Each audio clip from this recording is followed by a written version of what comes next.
State and federal investigators are poring over a journal and an iPhone that the Boulder terror suspect says he intentionally left behind.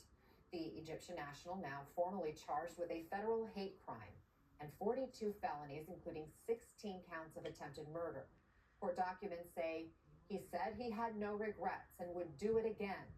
He also told police that he wanted to kill all Zionists that he says support the killing of Palestinians. Now, authorities say the suspect spent months planning this attack. He repeatedly told them that he planned to die in the assault, but first wanted to see his oldest child graduate high school. Local residents are still reeling.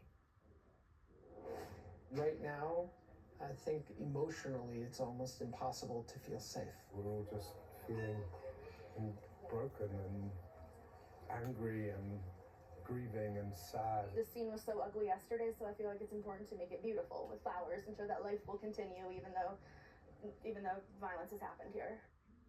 Let's go to NBC's Camila Bernal on the ground in Boulder. Also with us, NBC News Justice and Intelligence correspondent Ken Delaney in Washington, and former Manhattan Assistant DA Catherine Christian.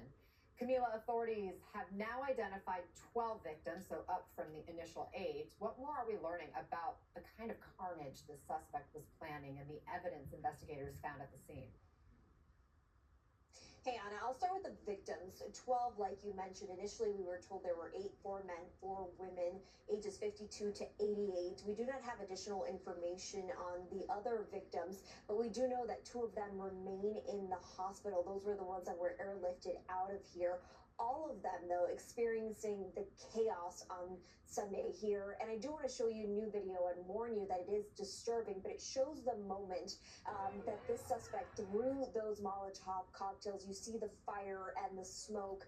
It is obviously difficult to watch for a lot of people. And in terms of what the suspect left behind, authorities saying he left 16 unused Molotov cocktails. They're saying it could have been a lot worse. He had a backpack with weed spray. There were gas cans that he left behind. He also tied these red rags on these Molotov cocktails. They found some of those red rags in his car along with documents. You mentioned he left his cell phone and a journal because he intended to kill himself in this attack as well. So authorities going through all of that information. And in the meantime, the chief of police here in Boulder addressing the security concerns and what happens in the future. Here's what he said. To the best of our ability, we are going to be there at events, at gatherings, to ensure that they can not only grieve, but be able to come together and feel safe. Having to explain to your children why you see a SWAT guy with a rifle is not something we want to do, but quite frankly, it's the reality of where we are right now in the society. And I would much rather err on the side of caution and have a heavy presence. So we assume that there will be a heavy presence on Wednesday when the Jewish Community Center here has a vigil for those victims. Everybody's sort of coming together to rally around the victims, their families, but in general, around the Jewish community here in Boulder. Anna? Ken, what stands out to you the most from what the suspect has allegedly already told investigators? Yeah, Anna, one of the really chilling things revealed in these court documents is just how carefully this man says he planned this attack and how coldly deliberate he was about it, to the point that he disguised himself as a gardener so as not to attract undue attention.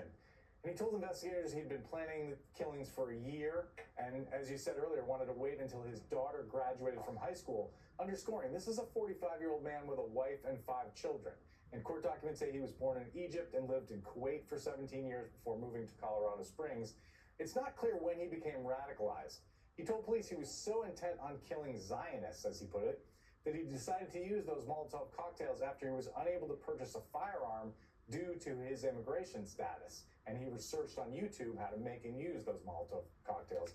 It's also interesting that he told investigators that he did not expect to make it out alive, and he left his phone and a journal at home for his family to review. And as horrible as this attack was, it could have been far worse. Police say he was only able to throw 2 of the 16 Molotov cocktails they said he had with him.